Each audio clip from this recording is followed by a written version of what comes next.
Hey, real estate rock stars, welcome to the whole enchilada of real estate investing, the only podcast that serves up the full feast of street smart strategies to build wealth and take control of your financial future.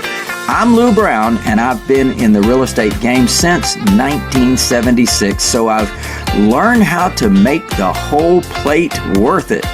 Each week, I'll be dishing out creative financing hacks and proven systems that help investors build multi-million-dollar businesses.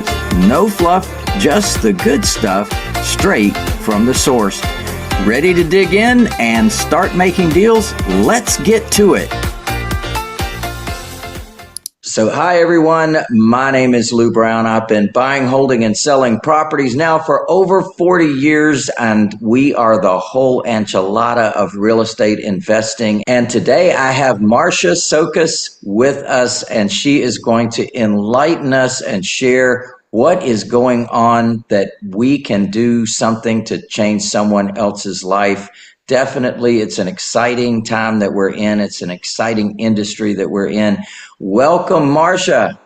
Thank you so much. I'm so happy to be here. I am as well. So you are a very interesting person, and you have been doing some amazing things. First of all, let's get started. Tell us a little bit about your background. So I have been in real estate now for about 22 years. My original path was not real estate at all. I actually have a degree in neuroscience. So everything changed for me when my son was born. I decided I wanted a career that I could have in Central Florida, which is where my family's from. And I wanted something that would give me flexibility. So I ended up moving into real estate, and I fell in love with it. Just fell in love with it much more than I ever thought I would. I thought it was just going to be temporary, but it has lasted, 23 years at this point. And I started investing as well as being a real estate agent and broker, and it has my life. Wow, that is so amazing. Well, welcome to the industry. I got started when I was 18 years old, and the same thing is true. Fell in love with it, thought it was just truly amazing, very entertaining. There's always something different happening, right? And very rewarding as well. So that brings us to later. Now, a licensed real estate agent, is that your main focus, or is real estate and investing your main focus? Well, it's interesting because being a real estate agent and a real estate broker has facilitated me investing. I have been a broker now for about 22 years, and I have worked with a lot of different clients who have taught me quite a bit. I've worked with some people who were really great investors in terms of just very aggressive in their offers, things that I felt embarrassed to present sometimes.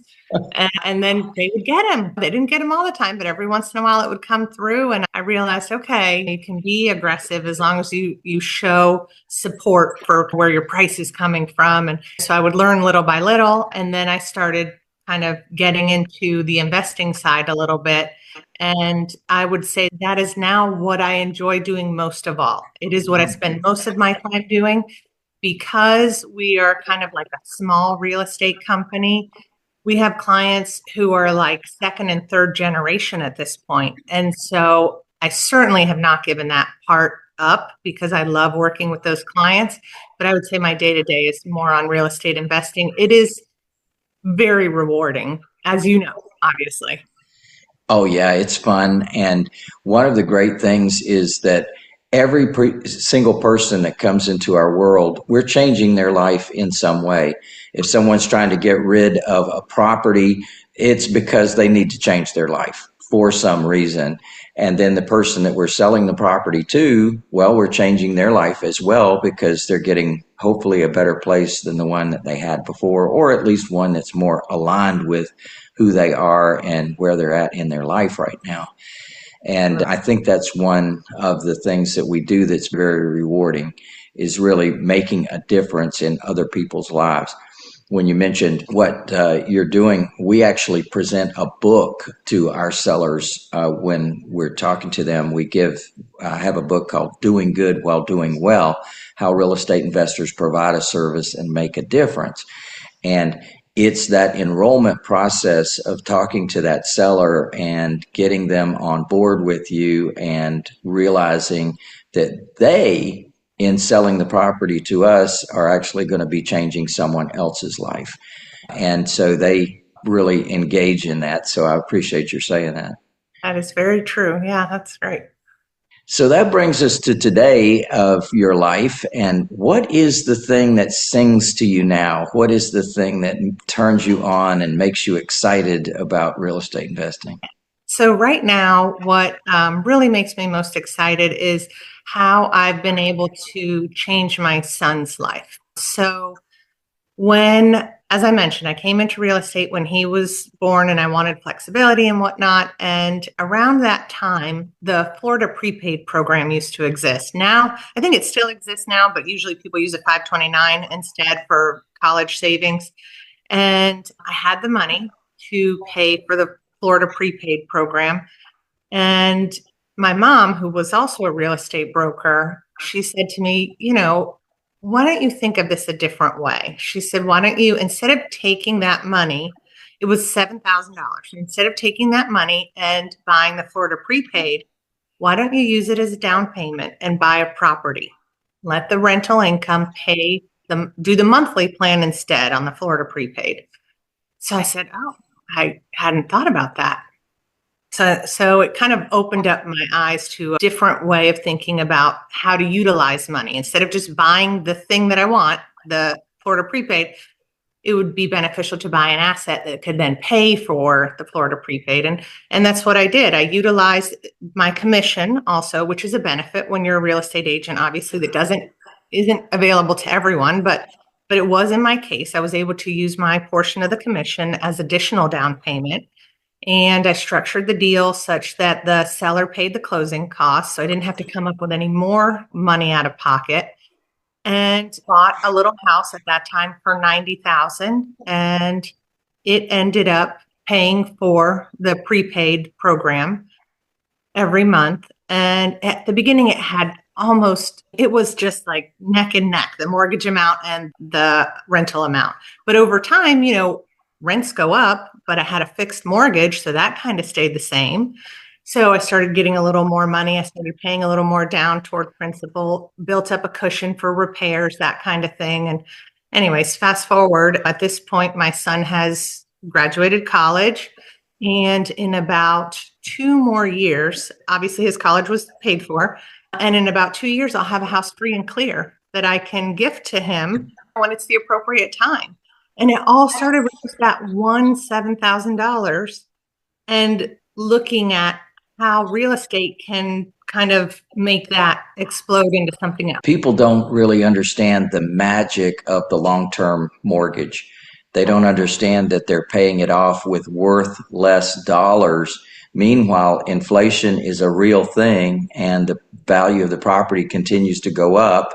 And as you said, sooner or later, it's paid off. Sooner or later, you now have an asset that's worth a lot more than you paid for it before, and you've got the benefit of getting rid of that debt Yes. and the income that comes from that as well. So it's almost magic, isn't it? It does feel that way because now when I look at it, that property's worth about $350,000. That's a lot of money and will change the start of his life. And now I kind of love that. Parents and grandparents, can really change the lives of their children and grandchildren by making wise, kind of smaller investments at the start that will change their lives later. That's kind of what has me excited now is talking about that and sharing that and really helping my son continue with real estate investing as well. And that was all because of a government program, is that right? And it was called Florida Prepay? The Florida prepaid was it's like a free college program, college savings plan. So similar to what a 529 is now. The 529 didn't exist in that form back then. So you would just pay, for the future use of tuition for a university and room and board and books, that kind of thing. I think most states had it. I don't know if they still do or if everyone just uses the 529 now, but it's just a college savings plan, basically. Yep, a college savings plan, and it makes so much sense. And you took the energy to do that way back when, and now his education is paid for. So brilliant. And at the same time, you bought a property.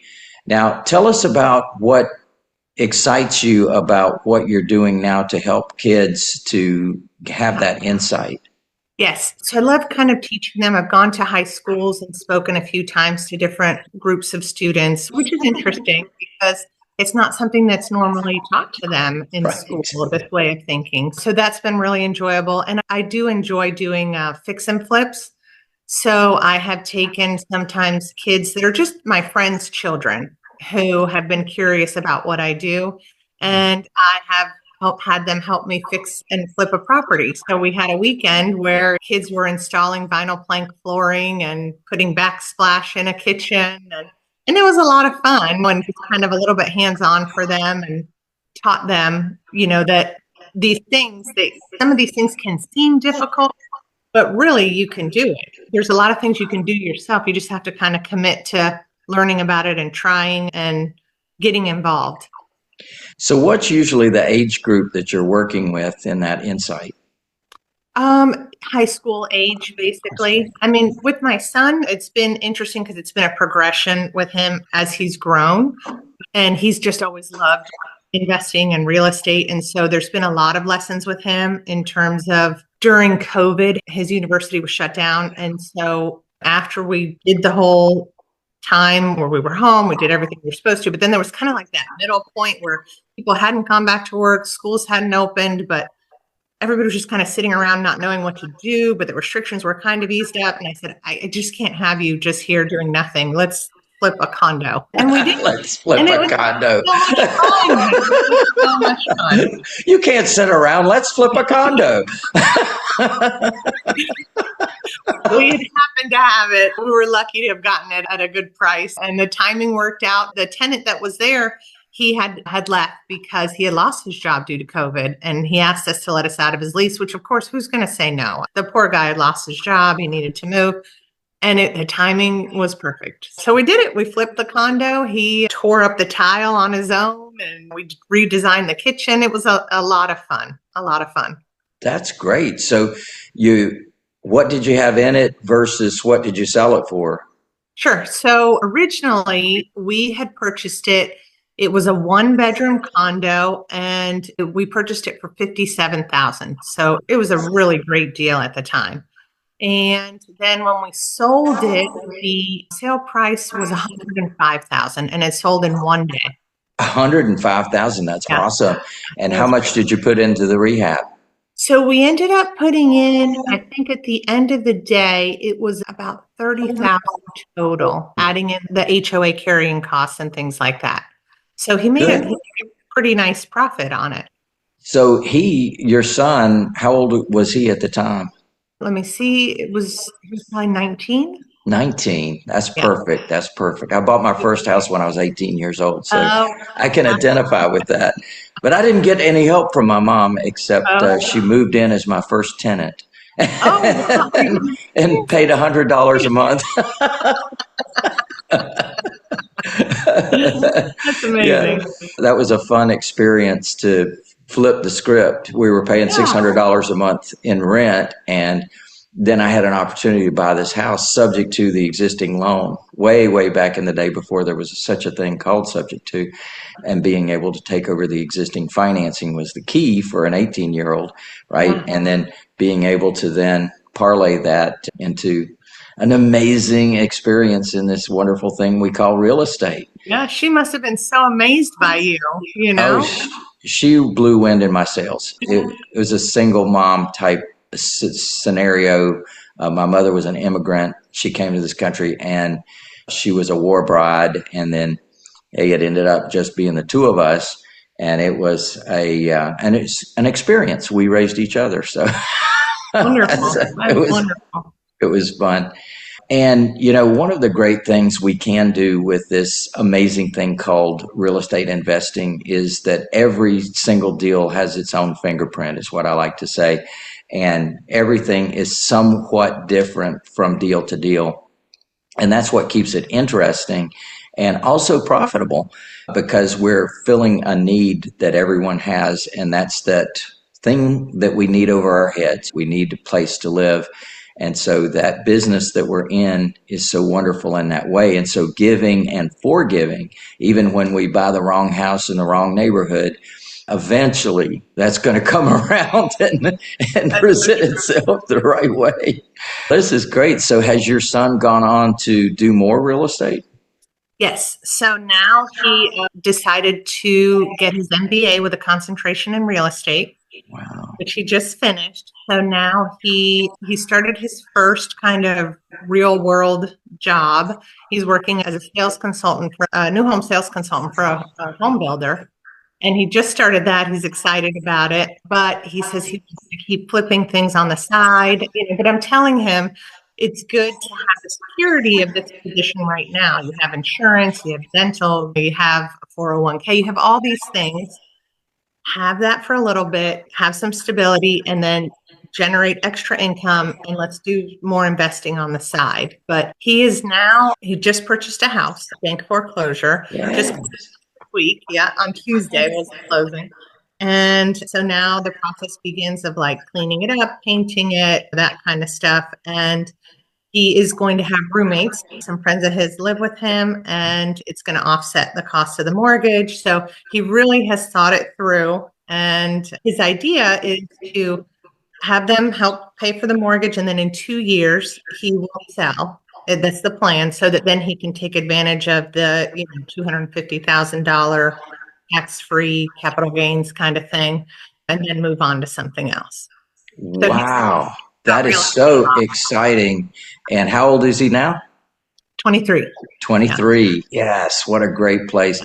I mean, so he got started at 19 and now he's 23. He's getting his own house. He bought a foreclosure and he's going to live for free.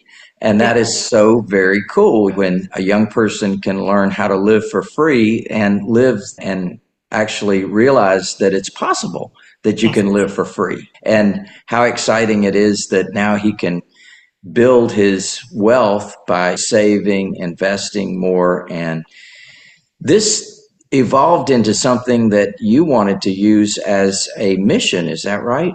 Yes, basically it's one of those things, as once you start teaching people things, it becomes so satisfying and fulfilling.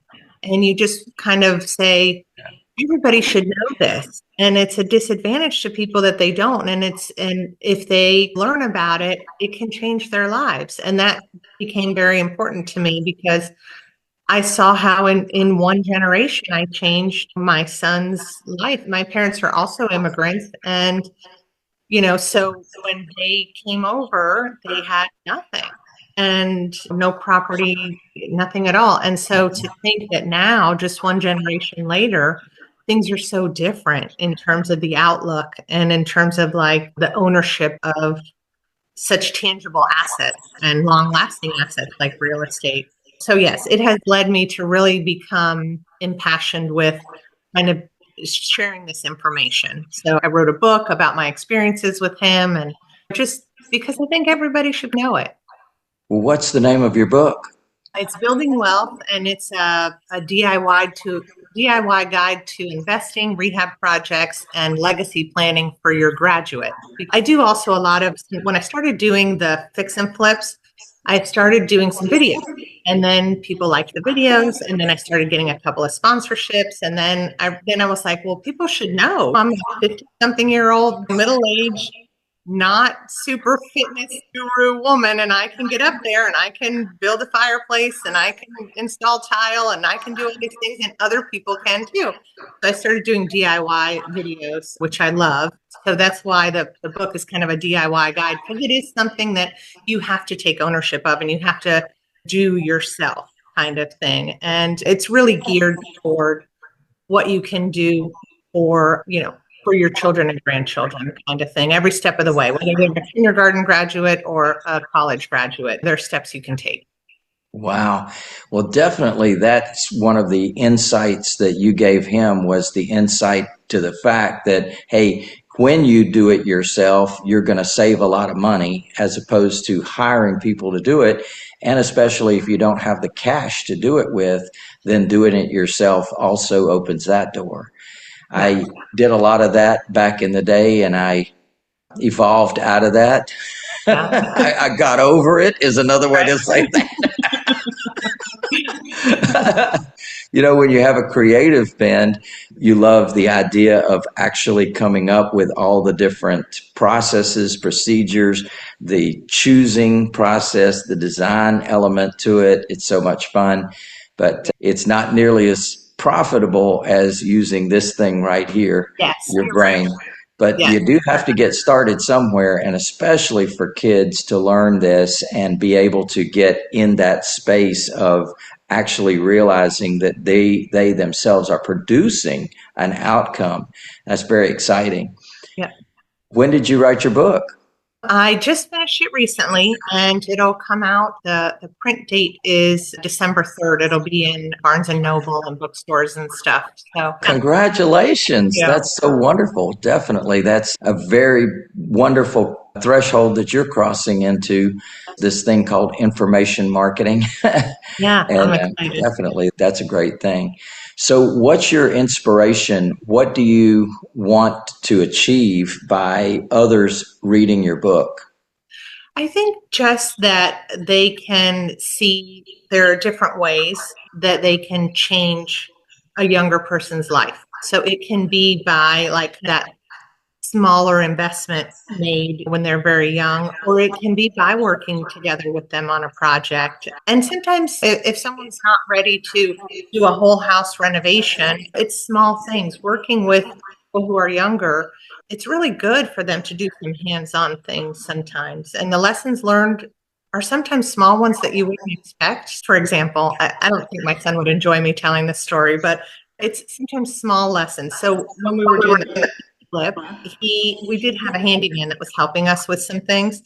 And the handyman and my husband John were there at the condo bright and early because they wanted to get started with the flooring stuff. And Eric was supposed to be there early, but he overslept.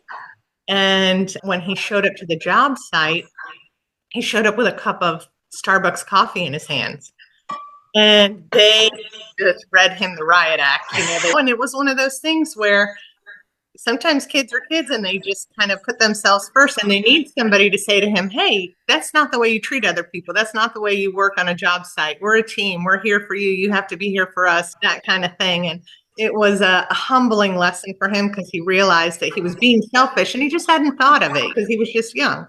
But I think we all need those kinds of experiences sometimes to just teach us things that you don't learn in a book, that you learn by just having interactions with other people. And they're just very real world kind of lessons that sometimes move you along. That you never forget. That's Yes. absolutely correct. You never forget those kind of lessons, and they're life lessons.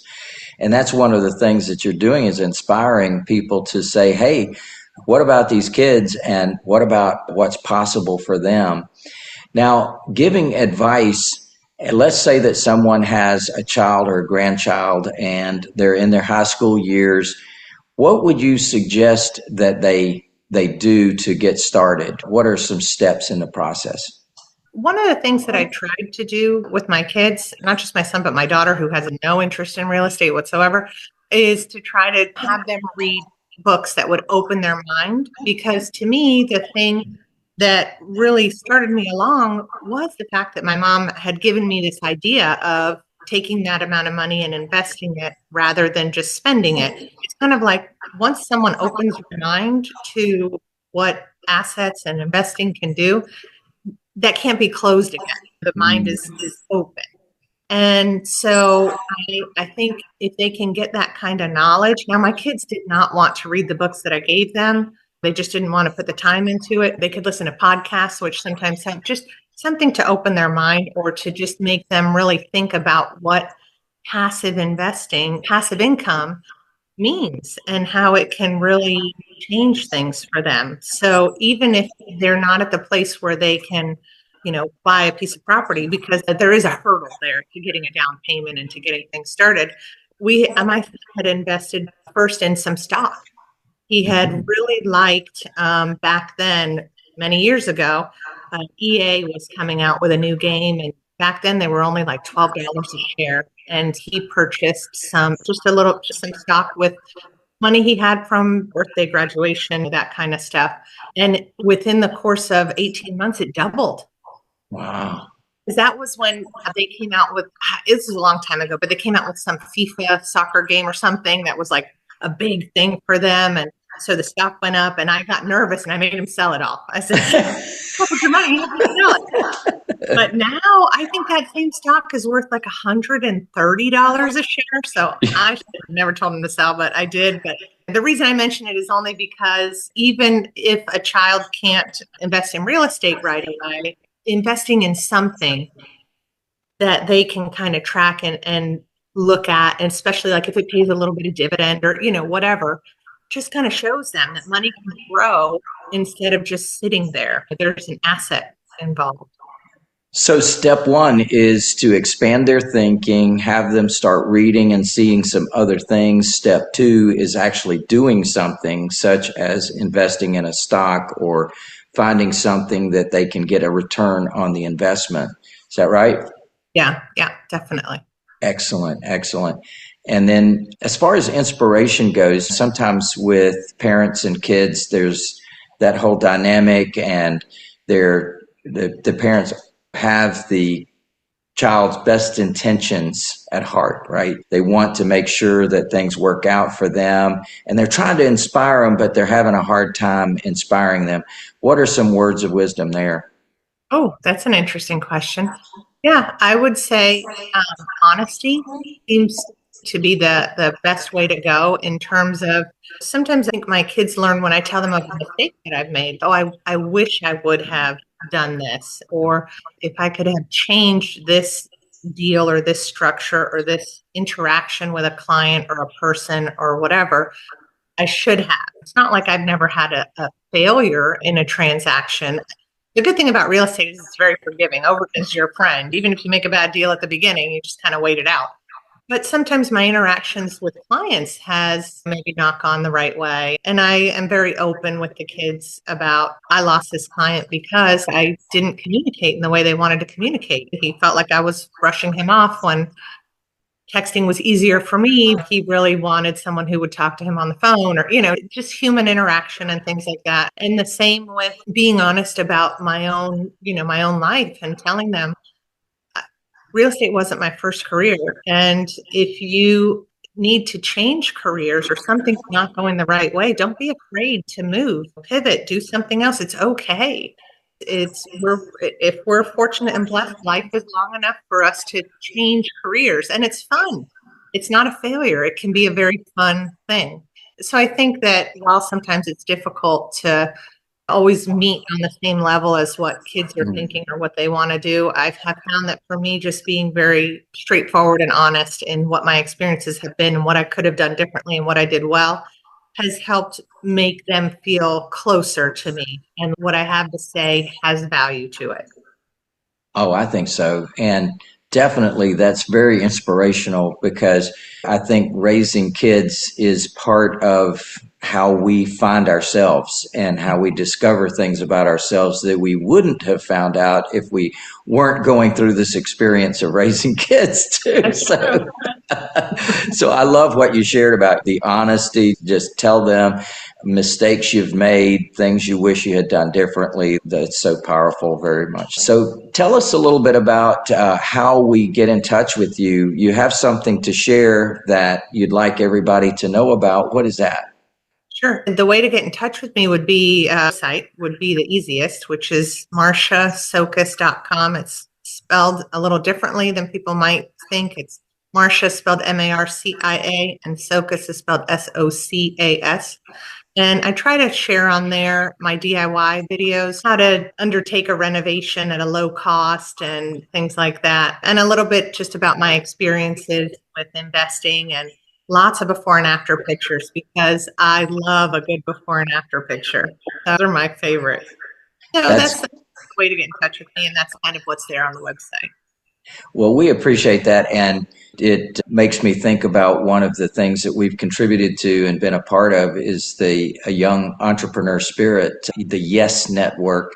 And we've actually donated my materials and been on calls and trained these high school kids on what investing is all about. It's very wonderful. We've done that through our foundation. And so having you on board and being able to show us, hey, an inspiration of what you can do with kids and show them that there is another life out there.